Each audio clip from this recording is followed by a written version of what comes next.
నమో వెంకటేశాయ. ఈనాటి గురు సన్నిధి కార్యక్రమానికి స్వాగతం, సుస్వాగతం.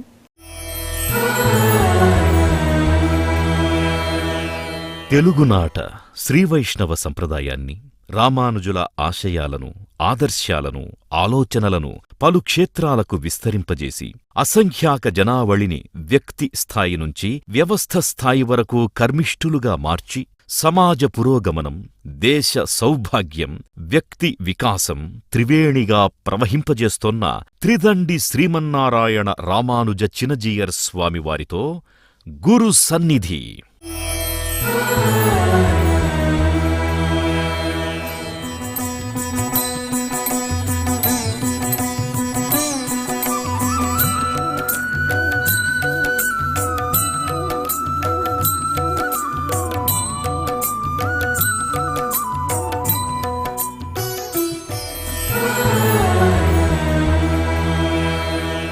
వైష్ణవ సంప్రదాయానికి తర్వాత శ్రీరామానుజుల ఆలోచనలు, ఆశయాల సాధనకి ఎంతో కృషి చేస్తున్న శ్రీ శ్రీ శ్రీ త్రిదండి శ్రీమన్నారాయణ రామానుజ చినజీయర్ స్వామి గారిని అడిగి తెలుసుకుందాం. జయ శ్రీమన్నారాయణ. గురుగారు, గురువు అంటే అసలు నిర్వచనం ఏంటండి? సామాన్యంగా అందరూ చెప్పేటటువంటిది ఒక గుశబ్దస్తు అంధకార స్యాత్, రుశబ్ద తన్నిరోధక అని చెప్తుంటారు. అంధకారాన్ని తొలగింపచేసేవాడు గురువు అని. బయట అంధకారాన్ని సూర్యుడు తొలగిస్తాడు, సూర్యుడు కూడా తొలగించలేనిది అంధకారం మనిషికి లోపల ఉండేటటువంటి అజ్ఞానం. ఈ అజ్ఞానాన్ని తొలగించడం అనేది రకరకాల స్థాయిల్లో ఉంటుంది. పుట్టగానే అమ్మ కొన్ని విషయాలు తెలియచేస్తుంది, నాన్న కొన్ని విషయాలు తెలియచేస్తాడు. మనం పాఠశాలలోకి వెళ్ళిన తర్వాత ఒక్కొక్క అధ్యాపకులు ఒక్కొక్క రకమైనటువంటి విషయంలో మనకి అవగాహన కలిగించడం ద్వారా వాళ్ళు మన లోపల ఉండే అజ్ఞాన అంధకారాన్ని తొలగిస్తారు. పూర్వకాలంలో గురు శబ్దానికి ఇచ్చే నిర్వచనం వేరు, ఈ కాలంలో మనం చూసే గురు శబ్దం వేరు. పూర్వకాలంలో సుమారుగా పిల్లవాడికి 6-7 సంవత్సరాల వయస్సు నిండేటప్పటికీ ఒక గురుకులానికి పంపించి సుమారు 12, 16, 20, 24 వాడి అభిరుచిని బట్టి, వాడి యోగ్యతని బట్టి అక్కడే అట్టే పెట్టేస్తే ఆ గురుకులంలో కులపతిగా ఉండేటటువంటి మహనీయులు తన యొక్క శిష్యుల ద్వారా లేకపోతే తామే స్వయంగానో ఈ పిల్లవాడికి కావలసినటువంటి అన్ని విషయాల పరిజ్ఞానాన్ని కలిగిస్తూ ఉండగలిగేవారు. వారికి గురు శబ్దం అనేది సక్రమంగా పడుతుంది.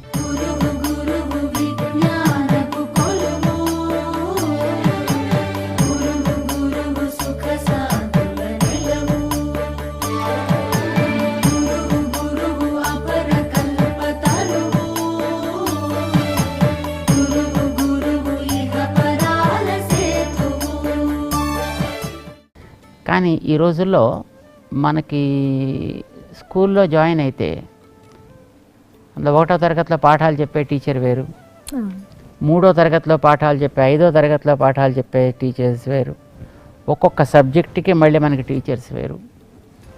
గురు శిష్య అనేటటువంటి ఆ నిర్వచనం, ఆ సంబంధం మారిపోయింది. ఈ రోజుల్లో ఈ రకమైనటువంటి వ్యవస్థలో మనం ఊహించలేం, అది ఎదురు చూడడం కూడా తగినది కాదు.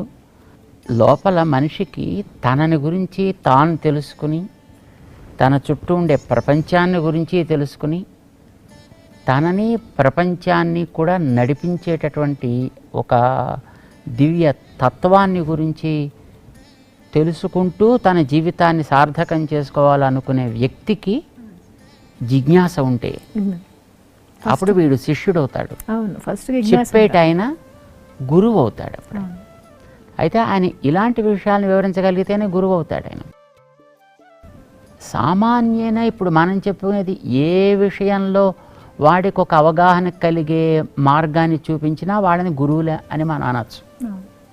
శ్రీమద్ భాగవతంలో యదు అవధూత సంవాదం అని ఒక ప్రకరణ ఉంది.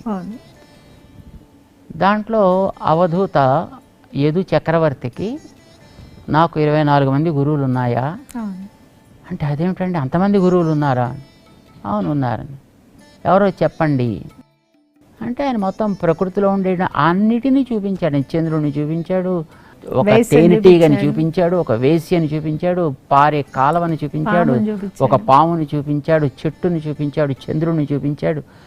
ఇన్నిటిని చూపించి వాటి ద్వారా తాను గ్రహించగలిగినటువంటి ఒక్కొక్క అంశం, జీవిత వాస్తవాన్ని తెలియచేసేటటువంటి అంశం ఏదో, దానివల్ల తాను ఏ రకంగా జ్ఞానాన్ని పొందాడో, ప్రేరణని పొందాడో వివరించి ఆ రకంగా వాళ్ళు నాకు గురువులు అయ్యారయ్యా అని చెప్పాడు.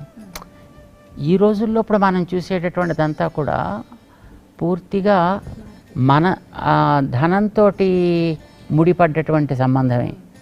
ఈయన ఫీజు చెల్లిస్తున్నాడు, ఆయన పాఠాలు చెప్తున్నాడు, ఆయన జీతం తీసుకుంటున్నాడు, పాఠాలు చెప్తున్నాడు.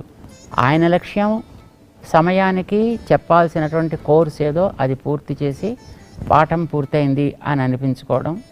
ఈయన లక్ష్యం ఏదో పాఠాల్లో పరీక్షల్లో రాయవలసింది ఏదో రాసి దానికి కావాల్సినటువంటి సర్టిఫికేట్ తెచ్చుకోవడం, అది ఉద్యోగానికి వినియోగించుకోవడం అనేది లక్ష్యం అయిపోయింది.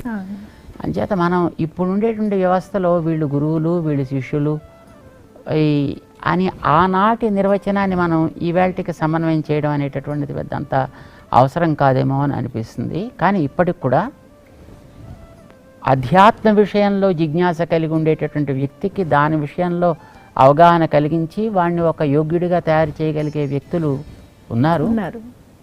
వాళ్ళని మనం గురు శబ్దంతో వ్యవహరించడానికి అవకాశం ఉంటుంది. ఆ గురువుల మార్గంలో విశ్వశాంతి సాధనలో అగరగము శ్రమించే చినజేయరు స్వామి.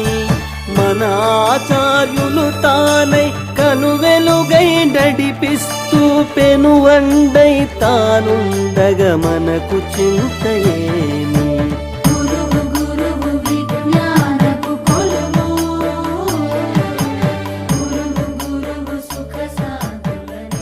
వైష్ణవ సాంప్రదాయంలో దేవదేవుడిని ఆది గురువునే నారాయణ సమారంభం అని చెప్పుకుంటూ వచ్చాం మనం. నారాయణ, వాసుదేవ, సంకర్షణ, ప్రద్యుమ్న రూపాల్లో ఈ సమాజాన్ని రక్షిస్తూ ఉంటారు దేవదేవుడిగా, ఆది గురువుగా. దాని గురించి కొంచెం చెప్తారా స్వామి? గురువు ఎప్పుడు కూడా భగవంతుడే. సమాజానికి రూపాన్నిచ్చి, జ్ఞానాన్నిచ్చి, శాస్త్రాన్ని అతనికి ప్రదానం చేసి వీడిని ఉద్ధరించేటటువంటి మహనీయుడు ఇప్పుడు కూడా భగవంతుడే. కనుక లక్ష్మీనాథ సమారంభాం నాథ యామున మధ్యమాం అస్మదాచార్య పర్యంతాం వందే గురు పరంపరాం అని సాధారణంగా స్మరణ చేస్తూ ఉంటారు.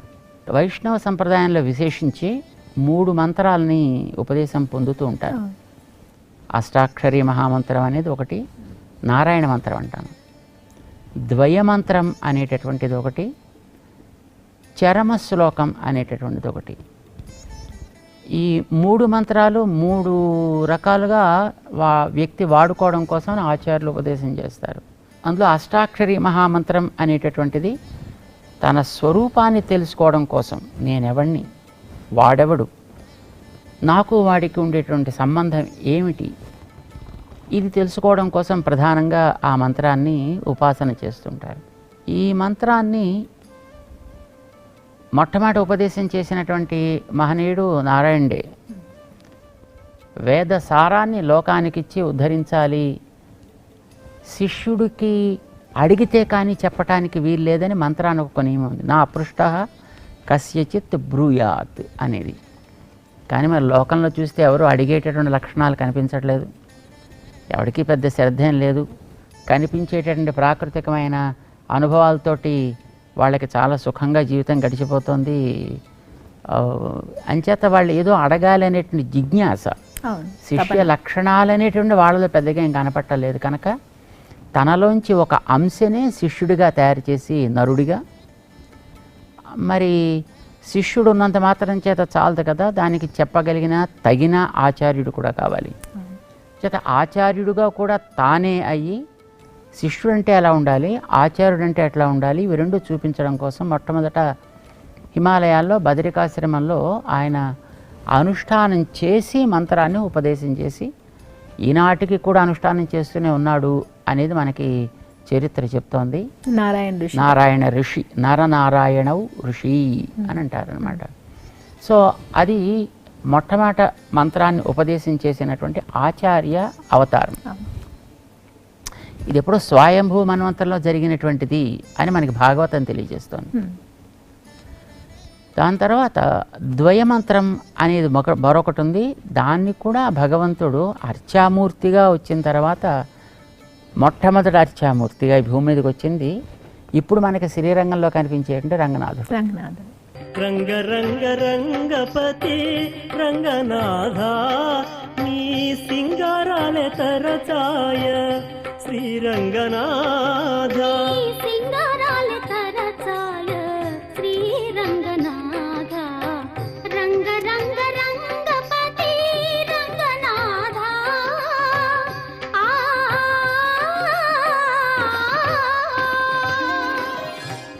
ఆయన రంగనాయకికి దాన్ని ఉపదేశం చేశాడు అని మనకి చరిత్ర.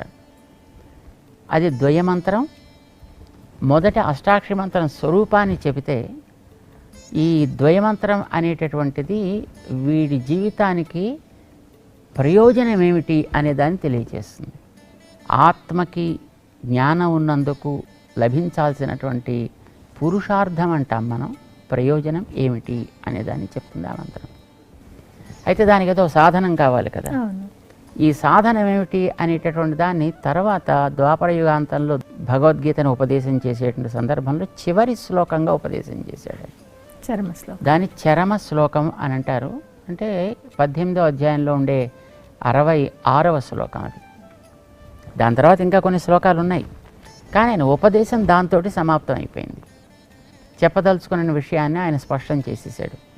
అంచేత ఆ ఉపదేశంలో అది చివరిది కనుక దానికి చరమ శ్లోకం అని పేరు పెట్టారు. అది ఈ జ్ఞానం కలిగినటువంటి వ్యక్తి ఏది తనకి సాధనంగా గ్రహించాలి అనే దాన్ని తెలియజేసేది. అంటే 1 స్వరూపం చెప్తుంది, 2 సాధనాన్ని చెప్తుంది, 3 ప్రయోజనాన్ని చెప్తుంది. 3టిని కూడా తెలియజేయడం కోసమని 3 మంత్రాలను ఉపదేశం చేసినటువంటి వాడు భగవంతుడే.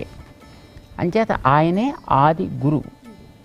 అయితే ఆయన లోకానికి అందించడం కోసం మొట్టమొదట అమ్మవారిని ఎన్నుకున్నాడు, లక్ష్మీదేవి. చేత లక్ష్మీదేవి ద్వారా లోకానికి అందించాడు ఆయన. అందుకోసం మన వాళ్ళు లక్ష్మీనాథ సమారంభం అని వారిని ఆది గురువుగా భావించి క్రమంగా అనుసంధానం చేస్తారు. అయితే భగవంతుడు లోకానికి అందించడం కోసం ముందర అసలు లోకానికి ఒక రూపకల్పన చేయాలి కదా. ఆ రూపకల్పన చేసి వాళ్ళకి కొన్ని రకాల వసతులు కల్పించి అడగడం చేత కాకపోతే అడిగే పరిస్థితిని తయారు చేసుకోవాలి. దానికోసమని సృష్టి స్థితి లయాలు చేయాలి. జీవులంతా లోపల ఉన్నారు ఆయనలో. ఆ ఉండే దశకి ప్రళయ దశ అని పేరు. ప్రళయంలోంచి వీళ్ళని బయటికి తేవాలి. బయటికి తేవాలడాన్ని సృష్టి అని అంటాం. తెచ్చిన దాన్ని సరైనటువంటి రీతిలో వ్యవస్థితం చేయాలి. వాళ్ళకి ఎన్నో రకాలుగా ఇబ్బందులు వస్తుంటే వాటిని తీర్చాలి, సౌకర్యాలు కలిగించాలి, జిజ్ఞాస వాళ్ళలో రేకెత్తించాలి. అప్పుడు చెప్పాలి.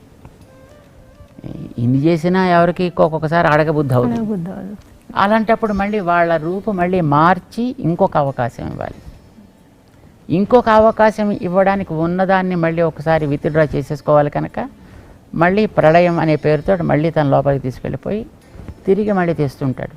ఈ కార్యం చెయ్యడం అనేటటువంటి ఇది నిత్యము జరిగేది. ప్రతిరోజు సృష్టి ఉంటుంది, ప్రతిరోజు రక్షణ ఉంటుంది, ప్రతిరోజు లయం కూడా ఉంటుంది. ఈ 3టిని చేయడం కోసమనే 3 రూపాలని ఆయన ధరించాడు. అందులో వీటిని వెనక్కి విత్డ్రా చేసేసుకోవడం కోసం ప్రళయం అని అంటాం మనం. ఈ ప్రళయాన్ని చేయడం కోసం సంకర్షణ అనే ఒక పేరుతోటి ఒక రూపాన్ని ధరించి ఉంటాడు. దానికి ఒక వ్యూహము అని పేరు పెట్టాడు. సింపుల్గా మనకి వ్యూహం అని అంటే ఒక ప్లానింగ్ అబౌట్ అని అంటాం అన్నమాట. రెండవది, వీటన్నిటిని విత్డ్రా చేసిన తర్వాత మళ్ళీ పునఃసృష్టి చేయడానికి కావలసినట్టుగా పరిస్థితిని తయారు చేసుకోవాలి, తర్వాత సృష్టి చేయాలి. దానికి అనిరుద్ధ అనే పేరుతోటి మరొక వ్యూహాన్ని తయారు చేసుకున్నాడు ఆయన.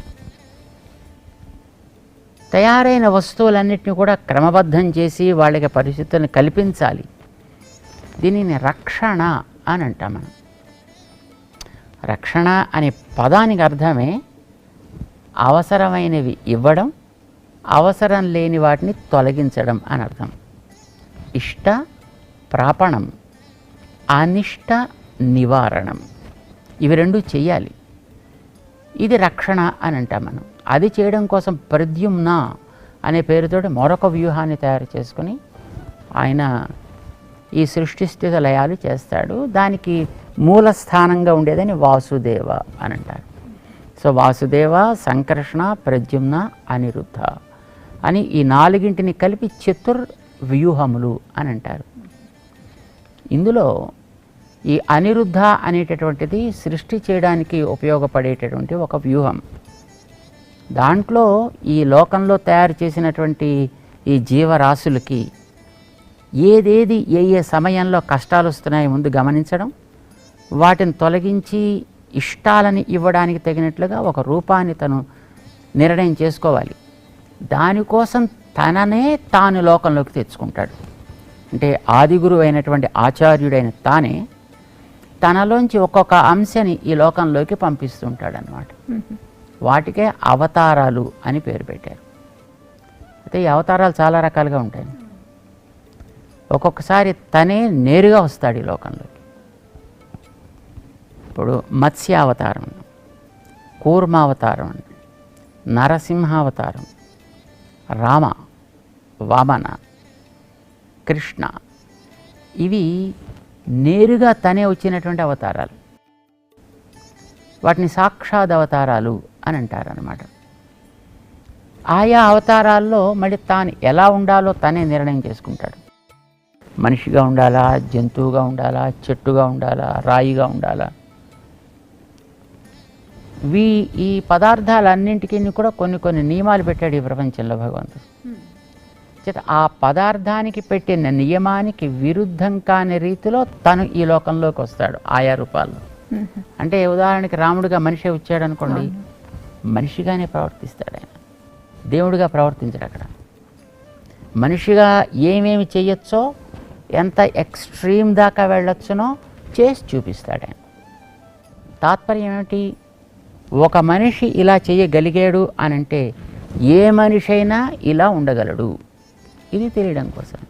లేదు, ఒక చేపగా వచ్చాడు అనుకోండి, చేప రూపంలో ఏం చేయొచ్చో అవి మాత్రమే చేస్తాడంతే. ఇలా సాక్షాత్తుగా కొన్ని కొన్ని అవతారాలు ధరిస్తాడు ఆయన. ఒక్కొక్కసారి ఆవేశ అవతారాలని కొన్నింటిని అంటుంటారు. అందులో స్వరూపావేశం అని, శక్తి ఆవేశం అని అంటుంటారు. ఇప్పుడు స్వరూపావేశం అనగానే ఇప్పుడు పరశురామ అవతారం ఉందనుకోండి, అది నేరుగా అవతారం భగవంతుడి సాక్షాత్తు కాదు. అది ఒక ఋషి మీద తన యొక్క స్వరూపాన్ని ఆవహింపచేశాడు. అతని ద్వారా జరగాల్సిన కార్యాలు కొన్ని ఉన్నాయి, అవి తను ఆయన మీద ఆవహించి ఉన్నంత వరకు జరిపిస్తాడు. పరశురాముడి మీద అట్లా ఆవహించి ఉన్నాడు ఆయన 21 సార్లు మొత్తం భూమి అంతటిని తిరిగి ఈ పరిపాలనలో రకరకాల దుష్ప్రవృత్తులు ఉండే వాళ్ళందరినీ నశింపజేశాడు అని అంటారు కదా. సో అది చేశాడు ఆయన. రాముడిగా తను వచ్చిన తర్వాత ఆవతల ఉండేటువంటి పరశురాముడి యొక్క పని అయిపోయింది కనుక ఆయనలో ఉండేటువంటి ఆ శక్తిని తను వెనక్కి తీసుకున్నాడు ధనుస్సుతో పాటు. తర్వాత కూడా పరశురాముడు ఉన్నాడు, కానీ సామాన్య ఋషి. ఆయనకి ఋషిగా సాధించిన ఏ శక్తి ఉందో దాంతో ఆయన లోకంలో ఉండిపోయాడు ఆయన. దీన్ని స్వరూపావేశం అంటాం. శక్తి ఆవేశ అవతారాలను కొన్ని ఉంటాయి. ఇప్పుడు వ్యాస భగవానుడు ఉన్నాడు. వ్యాసుడు కూడా ఒక ఋషి, వశిష్ఠుడు ఒక ఋషి, పరాశరుడు ఒక ఋషి, వాల్మీకి ఒక ఋషి. అయితే ఈ ఋషుల ద్వారా తను కొన్ని కొన్ని పనులు చేయించాలనుకున్నాడు. వ్యాసుడి ద్వారా అఖండంగా ఉండేటువంటి వేద రాశిని విభాగం చేయాలి. అది ఒక వ్యక్తి చేయగలిగినటువంటి కార్యం కాదు. తనలో తన శక్తిని ఆవహింపచేశాడు. అతని ద్వారా వేద రాశిని విభాగం చేయించాడు ఋగ్, యజు, సామ, అథర్వణ రూపాల్లో. ఆ వేదాల్లో ఉండేటటువంటి తత్వ సారాన్ని వెలికి తీయడం కోసమని బ్రహ్మసూత్రాన్ని రచింపజేశాడు ఆయన. ఈ భూమి మీద ప్రాణికోటి యొక్క ఇతిహాసాన్ని అంతటినీ అతని చేత రచింపచేశాడు మహాభారతంగా, పురాణాలుగా 18 పురాణాలను రచింపజేశాడు. పురాణాలు వేరు, మళ్ళీ భారతం వేరు. భారతం ఇతిహాసం అంటాం. ఇదంతా కూడా ఆయన చేత ఒక వాంగ్మయపరమైనటువంటి ఒక సృష్టి చేయించాలి అని అనుకున్నాడు ఆయన. ఒక వైదిక వాంగ్మయాన్ని అద్భుతంగా విస్తరింపచేశాడు ఆయన. అయిపోయిన తర్వాత తన శక్తిని ఆయనలోంచి మళ్ళీ వెనక్కి తీసేసుకున్నాడు. ఆ తర్వాత వ్యాసుడు ఒక ఋషి. అప్పుడు అతనికి కూడా మళ్ళీ ఏదో తన శుకుడు మీద కలిగిన ప్రేమతోటి మళ్ళీ ఏడవడం, ఆయన వెంట మళ్ళీ పరుగులు పెట్టడం, ఎంత మామూలుగా ఒక వ్యక్తి చేసేదేదో అది మళ్ళీ ఆయన దగ్గర కూడా ఉంటుంది. కానీ తను ఆవహించి ఉన్నంత వరకు మాత్రం అతనిలో ఆ రకమైనటువంటి వికారాలు ఉండవన్నమాట. సో ఇలాగా స్వరూపావేశమని, శక్తి ఆవేశ అవతారాలని, కొన్ని చోట్ల అంశావతారాలు అంటారు. ఏదో ఒక పని చేయడం కోసం అందులో ఒక అంశ భాగాన్ని తీసుకొని రావాల్సి వస్తుంది. హంసగా ఒకసారి వచ్చాడు, హయగ్రీవుడిగా ఒకసారి వచ్చాడు. ఈ హంస హయగ్రీవ అవతారాలు రెండు కూడా జ్ఞానాన్ని లోకానికి అందించడం కోసం తీసుకున్న అవతారాలు. అది ఎంతవరకు అవసరం అంతవరకే ఆ రూపం ఉంటుంది. తర్వాత మళ్ళీ ఆయన మనకి కనిపించడం అన్నమాట. కళావతారాలు అంటారు. ఇప్పుడు పృథు అనే ఒక చక్రవర్తి ఉండేవాడు. ఈ పృథు చక్రవర్తి భూమిని అంతటినీ కూడా వ్యవస్థితం చేసినటువంటి ఒక మహానుభావుడు. అంటే ఇప్పుడు ఈవేళ మనం చూస్తున్నాం కదా, గ్రామం, నగరం, పట్టణం, మహానగరాలు, మనుష్యులు ఎక్కడ ఉండాలి, జంతువులు ఎక్కడ ఉండాలి, గుర్రాలు ఎక్కడ ఉండాలి, సింహాలు ఎక్కడ ఉండాలి, ఈ వ్యవస్థ సామాజికమైనటువంటి ఒక వ్యవస్థ. ఈ వ్యవస్థకి రూపకల్పన చేసినటువంటి మహనీయుడు పృథు చక్రవర్తి. పృథు చక్రవర్తి ఆ పని చేయగలిగాడంటే అతని మీద తన యొక్క శక్తిని కొంత కళారూపంగా ఆవహింపజేశాడని ఉన్నంతవరకు ఆ మహనీయుడు ఆ పని చేశాడు ఆయన. ఇది కళావతారాలు అంటారు. ఇవన్నీ కూడా రకరకాల రూపాలు ఎత్తి ఆయా కాలంలో ఉండేటటువంటి ఆయా వ్యక్తుల యొక్క అవసరాలని ఏదో రకంగా తను ఆదుకుంటూ వాళ్ళకి మార్గాలను చూపిస్తూ, మీకు జిజ్ఞాస కలిగితే నేను తత్వాన్ని ఇస్తాను, ఈ జిజ్ఞాస కలగడానికి ఇదిగో నేను ఈ పనులన్నీ చేస్తున్నా అని చూపిస్తాడనమాట. ఇలాగా తను గురువుగా లోకాన్ని బాగు చేయడం కోసం తను వాసుదేవ, సంకర్షణ, ప్రద్యుమ్న, అనిరుద్ధ అనే వ్యూహాలని ఆధారం చేసుకుని అందులోంచి అవతారాలని ఈ లోకంలోకి తీసుకొచ్చి వాళ్ళ ద్వారా చేయించి, ఆ రకంగా కాకపోతే మరికొందరు మహానుభావుల్ని ఏ జాతిలో ఉండేవాడైనా లోకాన్ని తరింపచేయచ్చు. కేవలం తపస్సు చేసినటువంటి ఋషులు మాత్రమే, లేదు బ్రాహ్మణుడిగా జన్మించినటువంటి వ్యక్తి మాత్రమే తరింపచేయాలి అనేటటువంటి నియమాన్ని పక్కన పెట్టి, వ్యక్తి ఏ జాతీయుడైనా సరే, అతను ఏ కులజుడైనా సరే, అతనిలో కలగవలసినటువంటి వికాసం కనుక కలిగినట్లయితే అతను లోకానికి మార్గదర్శకుడు కాగలుగుతాడు. ఇది తెలియచేయడం కోసం కొందరు మహానుభావుల్ని ఆయన నిర్ణయం చేసుకుని వాళ్ళ ద్వారా లోకానికి ఒక అద్భుతమైనటువంటి జ్ఞానాన్ని ప్రకాశింపచేశాడు. వాళ్ళని మనం ఆళ్వార్లు అంటాం. అందులో సామాన్యులు ఉన్నారు, ధీమాన్యులు ఉన్నారు, అన్ని రకాల వాళ్ళు, అన్ని జాతుల వాళ్ళు ఉన్నారు. దాని తర్వాత కొంతమందిని మరి లోకంలో ఒక పరంపర అనేది ఎట్లా కొనసాగుతుందో తెలియచేసి లోకంలో వ్యవస్థని కూడా జాగ్రత్త పెట్టాల్సిన బాధ్యత ఉంది. అంచేత గురు శిష్య పరంపర అనేది ఎట్లా ఉంటుంది ఇది తెలియచేస్తూ కొందరు మహానుభావులైనటువంటి ఆచార్య పరంపర కొనసాగించాడు. ఆచార్యులను కూడా తనే నిర్ణయం చేసి లోకానికి పంపిస్తాడు. భగవద్గీతలో ఒక మాట చెప్పాడు ఆయన, యదా యదా హి ధర్మస్య గ్లానిర్భవతి అభ్యుత్థానం అధర్మస్య ఆత్మానం సృజామి అని చెప్పాడు ఆయన. ఆత్మానం, నన్ను నేను లోకంలోకి సృష్టించుకుంటా అన్నాడు ఆయన. మనకేమనిపిస్తుంది, బహుశా ఆయన వచ్చి అవతరిస్తుంటాడు కాబోలు అని అనిపిస్తుంది. కానీ ఈ ఆత్మానం సృజామి అనే దానికి వివరణ మనకి 7వ అధ్యాయం దగ్గరికి వెళ్ళాక ఇచ్చాడు అక్కడ. ఆహా. ఆత్మ అంటే ఎవరు? నాకు ఆత్మ అంటే ఇప్పుడు ఈ శరీరానికి లోపల ఒక ఆత్మ ఉంది. ఆత్మ యొక్క పని ఏంటి? పైనుండేటటువంటి శరీరపు ఉనికిని కాపాడుట. అది ఉంటే కదా ఇది ఉండేది, లేకపోతే ఈ శరీరం కాస్త వెళ్ళిపోతుంది. పోతుంది. ఆత్మ యొక్క పర్పస్ శరీరపు ఎగ్జిస్టెన్స్ని జాగ్రత్తగా చూసుకోవడం, దానికి కాపాడడం, రోగం రుష్టు రాకుండా చూడడం, వస్తే దానికి తగినట్టుగా అది పరిచర్యలు చేసుకునే అవకాశాన్ని కలిగించి ఇవ్వడం. సో ఇదంతా ఆత్మ చేస్తుంది. భగవంతుడు అనేటటువంటి వాడు ఒక శరీరం అనుకుంటే ఈ ప్రపంచానికి ఆయన ఉన్నాడు, ఇలా ఉంటాడు, ఇలా చేస్తాడు, ఇప్పుడు చేస్తాడు, ఇదంతా చెప్పేది ఎవరు చెప్తారు? గురువు చెప్పాలి, జ్ఞాని చెప్పాలి. భగవంతుడు చెప్పుకుంటే ఎవడు విండు. అంతేలేండి. ఇప్పుడు భగవంతుడు వచ్చి నేనే గొప్పవాడిని, నన్నే పూజించండి, నన్నే మొక్కండి, నాకంటే మించినోడు లేడు అని ఇలా అంటే విన్నవాళ్ళకి బాగా వాయిస్తున్నాం అని అనిపిస్తుంది. అవును. ఆయన ఎవరు పెద్దగా అంతగా ఆదరించారు అప్పుడు. మరి అలా కావడానికి వీల్లేదు. ఇప్పుడు ఎంత గొప్ప కలెక్టర్ అయినా ఆయన అంతటా ఆయన వచ్చి నేను కలెక్టర్ని, ఇవ్వండి దారి ఇవ్వండి అంటే ఓయా పక్కకి ఉంటారు. ఆయన ముందర ఒక ఆ బంట్రోత్ ఎవడో ఒకడు ఉండాలి, బెళ్ళ వేసుకునేటువంటి ఆ బంట్రోత్ ఒకటి ఉండాలి. కలెక్టర్ గారు వస్తున్నారు, తప్పుకోండి అంటే అప్పుడు అందరికీ కూడా కొంచెం ఒక శ్రద్ధ ఏర్పడుతుంది, దారి ఇవ్వాలి, ఆయన గౌరవించాలనే విషయం తెలుస్తుంది. ఎంత గొప్ప భగవంతుడైనా ఆయన ఉన్నాడు, ఆయన ఉనికి ఇది ఇలా అని చెప్పగలిగేటటువంటి ఒక వ్యక్తి కావాలి. అవును. ఆయన గురు. ఆ వ్యక్తి తన ఉనికిని నిలబెట్టేవాడు కనుక తాను ఒక శరీరం అయితే ఆ చెప్పే వ్యక్తి దానికి ఆత్మ అవుతాడు. అంచేత భగవద్ ఆత్మ అంటే ఎవరు? జ్ఞాని.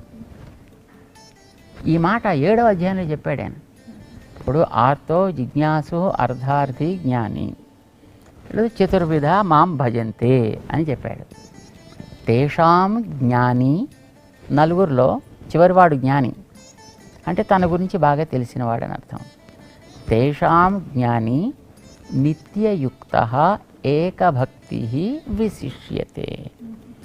నిత్యయుక్త ఎప్పుడు నాతోనే ఉంటాడు, ఎక్కడున్నా నన్నే తనతో పాటు కలిగి ఉంటాడు.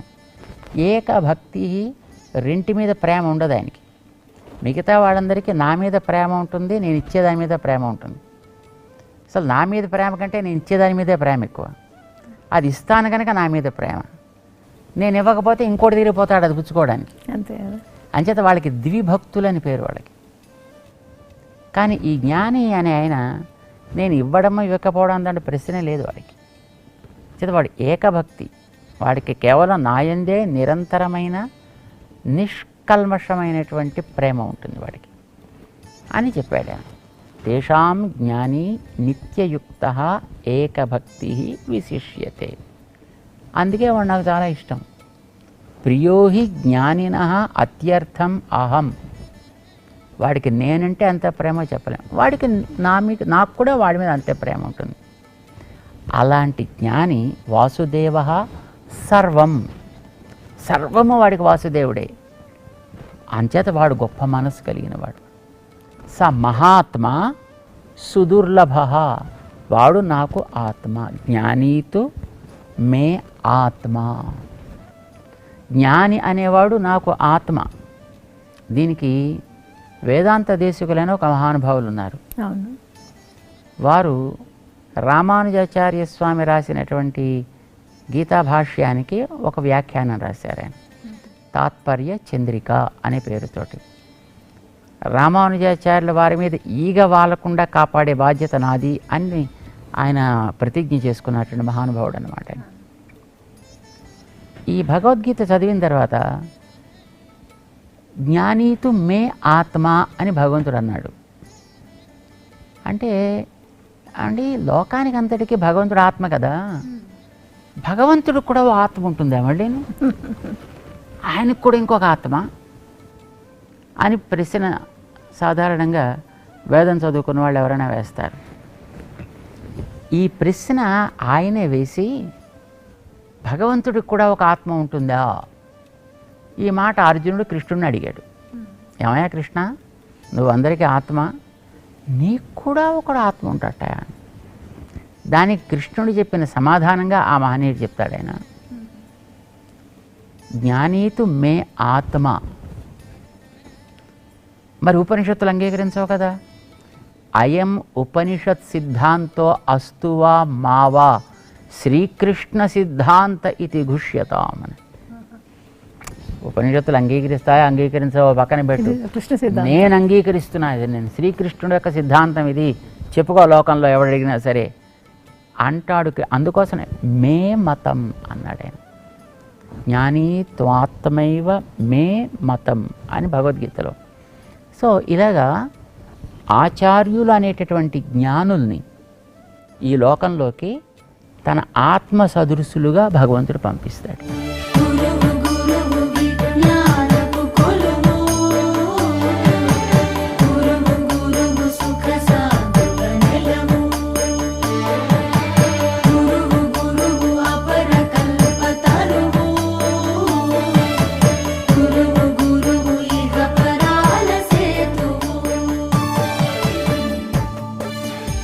అంచేత అప్పుడు వాళ్ళు గురుస్థానాన్ని వహిస్తారు.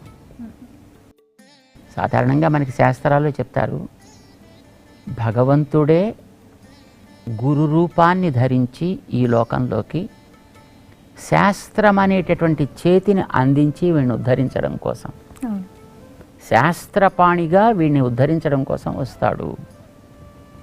కృత్వా మర్త్యమయీం తను, మానవ దేహాన్ని ధరించి లోకంలోకి వస్తాడు అని అంటారు. సరే, అది మనకి ఆచార్యుడి యందు ఉండేటటువంటి ఒక ప్రతిపత్తిని బట్టి చెప్పే మాట అని అనుకున్నా, భగవంతుడు వీళ్ళని తన ఆత్మగా భావించి, ఎందుకంటే భగవంతుడు సర్వవ్యాపి అంటాం మనం, ఆయన లేని చోటే లేదంటాం, అంతటా ఉన్నాడంటాం.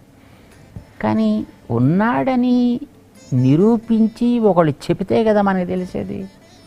అంచేత చెప్పేవాడు ఆయన ఎగ్జిస్టెన్స్ని నిలబెడుతున్నాడు. ఇప్పుడు భగవంతుడు మనం విగ్రహ రూపంలో దర్శనం చేస్తుంటాం. విగ్రహం అనేది ఒక శిల లేక లోహం. ఈ శిల లేక లోహం అనేది సాక్షాత్తు ఈ కారణాల చేత భగవంతుడు అవుతాడు అని నిరూపించి మనకి మనసులో విశ్వాసం కలిగేట్టు చేస్తే కదా మనం ఆయన భగవంతుడు అనుకునేది. అంచేత భగవంతుడు ఉండడం ప్రధానం కాదు, ఆయన ఉనికిని మరొకడు గుర్తించేట్టు చేయడం అనేది ప్రధానం. అది చేసేవాడెవడో వాడు భగవంతుడికి ఆత్మ అవుతాడు. ఇది ఆచార్యులు చేసేటటువంటి పరంపర.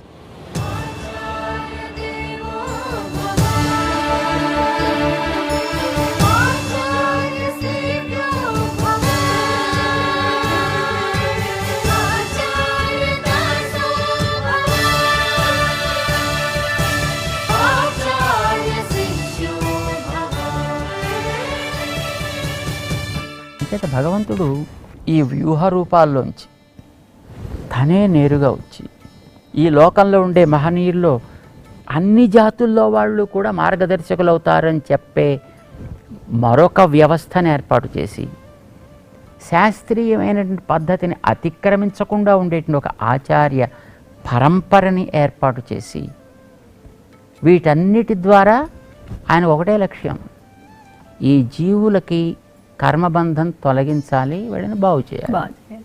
ఆయనకి వేరే ప్రయోజనం అంటూ ఏం లేదు ఆయనకి.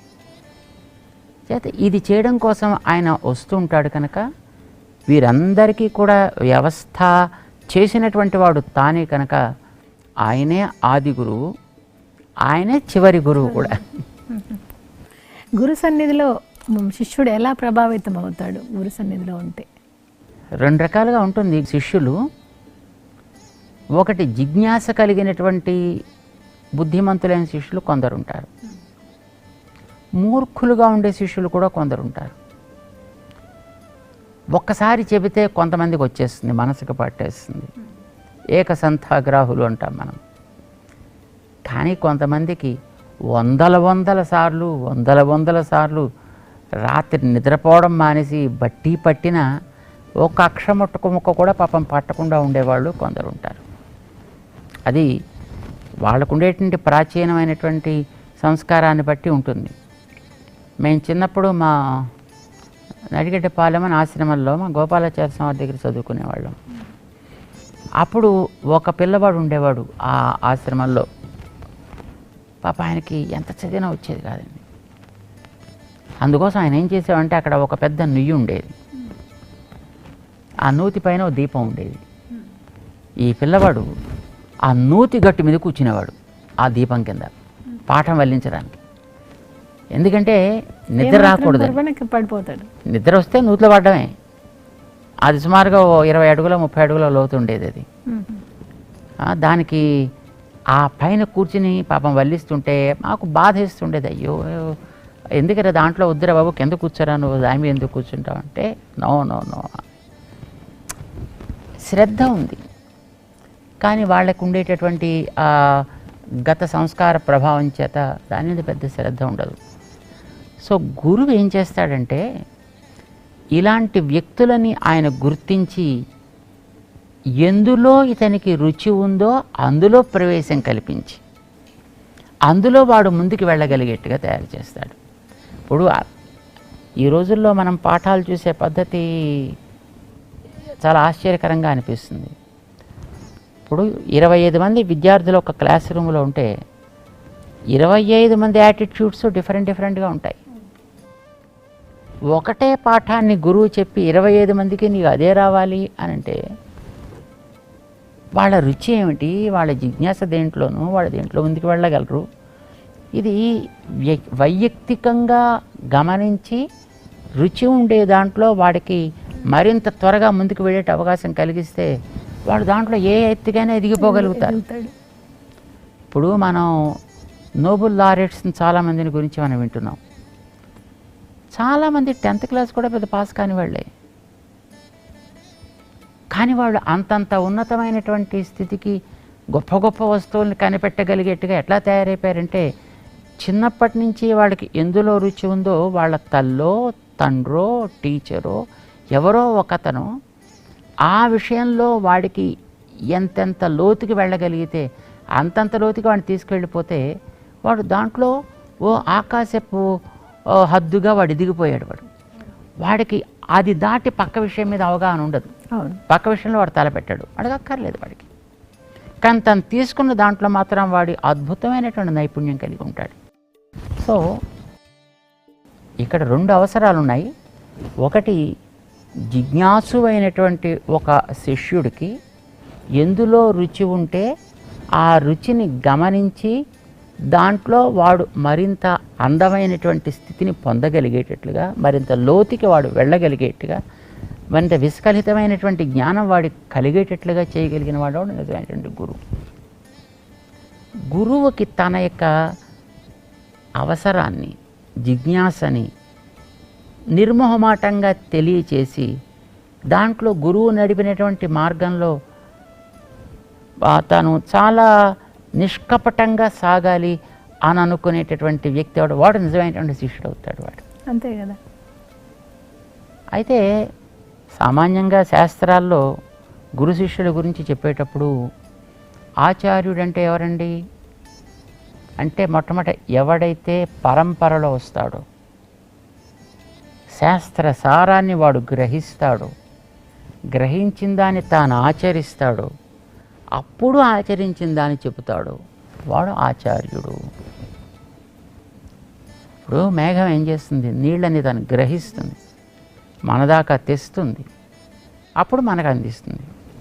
జ్ఞానాన్ని అట్లా అందించేటట్టు మహనీయుడు ఎవడో ఆయన మన ఆచార్యుడు అని అంటారు. దీంతోపాటు ఇంకా మనకి ఉపనిషత్తుల్లో చాలా చక్కటి లక్షణాలని మనకిస్తారనమాట. వాళ్ళు ఎలాంటి వాళ్ళై ఉండాలి, విష్ణు భక్తుడై ఉండాలి. ఎదట తన నుంచి నేర్చుకున్నటువంటి వ్యక్తి వాడు బాగా ఎదుగుతుంటే వాడిని చూసి మళ్ళీ మాత్సర్యం కలిగిన వాడు కావాలి, విమత్సరుడు కావాలి. ఎందుకంటే ఒకసారి తనకంటే వాడు పైకి ఎదుగుతున్నాడు అని అంటే ఈర్ష్య వచ్చేసి వాడిని పైకి ఎదగకుండా ఎక్కడో వాడు జాగ్రత్తగా వాడి గాలి తీసేసి ఇట్లాగా మాత్సర్యం లేనివాడు అయి ఉండాలి. వేద సారాన్ని తెలిసినవాడు కావాలి, దాన్ని ఆచరణలో పెట్టుకున్నవాడు కావాలి. శిష్యుడు కూడా అట్లాంటి వాడు కావాలి. వాడు సద్బుద్ధి, సాధుసేవి, సముచిత చరిత, వాడు ఆచార్యుడు చెప్పినటువంటి ఆచరణలో ఏమాత్రం కూడా వెసులుబాటు రాకుండా ఆచరించేటటువంటి వాడు కావాలి. జిజ్ఞాస ఉన్నవాడు కావాలి. గురువుని ఎప్పుడు అడగాలో సమయం తెలిసి అడిగేవాడు కావాలి. ఆ చెప్పేంతవరకు ఓపికతోటి సహనంతో ఎదురు చూసేవాడు కావాలి. వాడికి తాత్కాలికంగా లభించేటటువంటి ఇతర సుఖాల వైపు మనసు పోనివాడు కావాలి. సో ఇవన్నీ లక్షణాలు శిష్యుడికి ఉండాలి అని అంటారు. మరి ఇప్పుడు అలాంటివి ఈ రోజుల్లో మన శిష్యుడు అనేటువంటి పేరుతోటి ఇలాంటి లక్షణాలు చెబితే అదేమిటో అది వర్తమానానికి విరుద్ధంగా మనకి అనిపిస్తూ ఉంటుంది అన్నమాట. అది కానీ శాస్త్రాల్లో ఉండే లక్షణాలు చెప్పుకోవడం, తెలుసుకోవడం దాకా అది మనకి మంచిదే. ఎవరికైనా, ఏ ఒక్కడికైనా, ఎప్పటికైనా ఇట్లాంటి ఒక స్థితి ఏర్పడడానికి ప్రయత్నం ఎవరైనా చేయడానికి అవకాశం ఉంటుంది. ఆనాడు రామానుజాచార్యులు సమాజహిత కోసం చాలా చేశారని చెప్తున్నారు. ఆనాటి రామానుజుల తర్వాత పెద్దజయం గారు చేశారు అంటున్నారు. కానీ మేము చూస్తున్నప్పుడు ఇప్పుడు అలనాటి రామానుజులు ఎలా ఉన్నారో మీరు మీ రూపంలో మీరు మాకు కనపడుతున్నారు. అలాంటి మీరు ఈ రామానుజ సిద్ధాంతాన్ని, రామానుజ విగ్రహాన్ని స్థాపించి ఎన్నో ప్రణాళికలు చేపట్టారు. ఆ ప్రణాళికల గురించి కొంచెం చెప్తారా? రామానుజాచార్యుల వారు సమాజానికి ఒక స్ఫూర్తినిచ్చారు ఆ రోజుల్లో. అంటే సమాజంలో వ్యక్తులందరూ కూడా జాతి, కులము ఇలాంటి పేర్లతోటి విడివిడిగా వాళ్ళకి కంపార్ట్మెంటలైజ్ అయిపోతుండేటువంటి రోజుల్లో సమాజాన్ని ఒక త్రాటి మీదకి తేవాలి అనేది కృషి వారిది. ఈవేళ సరిగ్గా అట్లాంటి పరిస్థితే ఉంది మనకి. ఒకే మతంలో ఉండేవాళ్ళు కలిసి ఉండలేకపోతున్నారు. ఆ మతం వాళ్ళని విమర్శించుకుంటున్నారు, అణిచి పారేస్తున్నారు, లేదా వాళ్ళ దేశాన్ని ఆక్రమిస్తున్నారు. వాళ్ళని ఇలా ఉండకపోతే మిమ్మల్ని చంపేస్తామని వాళ్ళని చంపించేసే స్థితిలోకి వస్తున్నారు. ఇది ఇలా ప్రతి మతంలో ఇలాంటి మనకు కనిపిస్తున్నాయి. చేత మతంలో ఉండేటువంటి వ్యక్తుల మీద ఒక ఆత్మీయత కోల్పోతున్నాం. మతానికి మధ్య ఉండేటటువంటి ఒక సత్సంబంధాలని మనం కోల్పోతున్నాం. కులాల మధ్య సంబంధాలు కోల్పోతున్నాం. కులాలు అనేటటువంటివి ఈ రోజుల్లో వెర్రితలలు వేస్తున్నాయంటే తప్పుదారి పట్టి ప్రవర్తిస్తున్నాయి లోపంలో. కులాలకు నిజానికి పర్పస్ ఉంది. కులాలు చెడ్డవి కావు, కానీ కులాల్ని వాడుకునే పద్ధతి చెడిపోయింది ఇప్పుడు ఈవేళ. అది ఏదో లబ్ధి పొందడానికి ఇది ఒక సాధనంగా మనకు ఉపయోగపడుతుంది తప్ప తోటి వ్యక్తిని అర్థం చేసుకునేటట్లుగా చేయడానికి ఉపయోగపడటం లేదు. సమాజం అంతా ఈ రోజుల్లో చాలా అవ్యవస్థితంగా ఉంది. ఇప్పుడు తిరిగి మళ్ళీ ఆనాటి రామానుజుల వారు అందించినటువంటి సమత అనేటటువంటి ఒక అడ్హెసివ్, వీటన్నిటిని కూడా మళ్ళీ కలపగలిగేటటువంటి ఒక సూత్రం ఏదైనా మనకు కావాలి. అది ఆనాడు వారు చేసి చూపించింది. ఈనాడు మాత్రం ఎందుకు పనిచేయదు? అవసరం సమాజానికి ఉంది, చెప్పినటువంటి వ్యక్తి ఉన్నారు, సంధానం కావాలి. అందుకోసం మనం ఈ రామానుజుల వారి మూర్తిని నిర్మాణం చేసి వారికి కూడా ఆ స్ఫూర్తి ఇచ్చినటువంటి 108 క్షేత్రాలు మన చుట్టూ ఏర్పరచగలిగితే అలాంటి రామానుజుల వంటి మహనీయులను కొందరిని తయారు చేయడానికి అవకాశం ఉంటుందని ఇప్పుడు రామానుజాచార్యుల వారి మధ్యలో ఏర్పాటు చేసి వారి చుట్టూ 108 స్ఫూర్తి కేంద్రాలని, దివ్య దేశాలని కూడా ఇక్కడ నిర్మాణం చేశారు. శిలామయంగా 10 కాలాల పాటు ఉండాలి అని రామానుజుల వారి మూర్తిని పంచలోహాలతో తయారు చేశారు. సుమారు 1800 మెట్రిక్ టన్స్ తోటి అన్నమాట. సో వీటిల్లో ఇప్పుడు మనకి ఇప్పటి కాలానికి తగినట్టుగా వాటిని అందించాలి. ఇప్పుడు మనకి అద్భుతమైనటువంటి టెక్నాలజీ ఉంది. టెక్నాలజీ సహాయాన్ని మనం తీసుకోవచ్చును.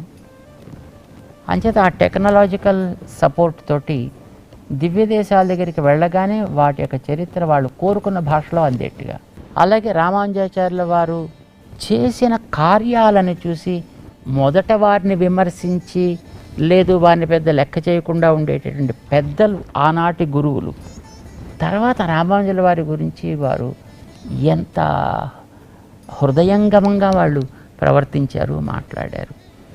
సో ఇలాంటి వాటిని మనకు లభించే ఒక రకమైన టెక్నాలజీ తోటి మనం చూపించడానికి అవకాశం ఉంది కనుక ఇందులో ఆ టెక్నాలజీని కూడా మనం ఉపయోగించి అలాంటి ఒక మ్యాపింగ్ దివ్య దేశాల దగ్గర ఒక టెక్నాలజీ తోటి వాటి గురించి వినగలిగే అవకాశం, ఇంకా మనకి రకరకాల వర్చువల్ రియాలిటీస్ లాంటివి ఉన్నాయి, ఆగ్మెంటెడ్ రియాలిటీస్ లాంటివి కొన్ని ఉన్నాయి. అలాంటి వాటితోటి కొన్ని దృశ్యాల్ని మనం ఏర్పాటు చేసి వారి చరిత్రలో చేసినటువంటి కార్యాలని ప్రేరణాత్మకమైనటువంటి కొన్నిటినైనా మనం చూపించగలగాలని వాటిని కూడా ఈ ప్రాజెక్టులో తీసుకొస్తున్నాం. పరిశీలన చేయాలి, ఏదైనా పరిశోధన చేయాలి అని అనుకునే వ్యక్తుల కోసం ఒక లైబ్రరీ కూడా మనం ఇక్కడ తయారు చేయాలి. డిజిటల్ లైబ్రరీ కూడా మనం ఏర్పాటు చేస్తాం. దాంట్లో మనకి గ్రంథాలని మనకి తగ్గట్టుగా ఏదైనా పదం సెర్చ్ చేసుకోవాలంటే పదాన్ని, ప్రకరణాన్ని సెర్చ్ చేసుకోవాలంటే దాన్ని, సెర్చింగ్ మోడ్లో కూడా దాన్ని పెట్టి దానికి ఆ డిజిటల్ లైబ్రరీ తయారు చేస్తున్నాం అన్నమాట. అదిగదిగో యతి రామానుజ శేఖరుడడుగో వైష్ణవ శంఖారావపు విష్ణు తేజమదిగో భరతావని భావలహరి జ్ఞానధ్వజమదిగో చెరగని చిరునవ్వుల శ్రీ భాష్యకారుడడుగో. సమాజానికి ఆయా కాలంలో ఎటువంటి స్ఫూర్తి కావాలో ఆ స్ఫూర్తి ప్రదాతలు ఇతిహాసంలో చరిత్రలో ఎక్కడున్నారో వారిని కనిపెట్టి వారిని తెచ్చి సమాజంలో పెట్టి సమాజానికి ఉండే అవసరాలు తీర్చడం అనేటువంటిది అందరి బాధ్యత కనుక సరే ఆ బాధ్యత మన వంతు సేవ ఏదో మనం కొంత చేద్దాం అని ఈ ప్రాజెక్ట్ని తీసుకోవడం జరిగింది. మీ గురుపీఠ చరిత్ర సాంప్రదాయము చెబుతూ మీ గురువు ఎవరో కొంచెం చెప్తారా?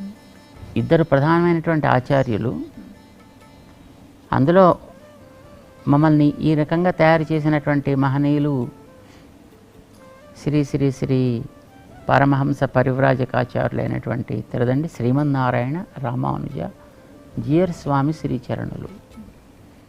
వారి సంకల్పం వల్ల మేము ఈ స్థితిలో ఈవేళ ఇలా ఉన్నాం. అయితే వారికి బహిప్రాణము అనదగినటువంటి ఉభయ వేదాంత ప్రవర్తక ఆచార్యులుగా ఉండేటువంటి న్యాయ వేదాంత విద్వాంసులు తెలికిచెర్ల కందాడై గోపాలాచార్య స్వామి అని మహనీయులు. వీరు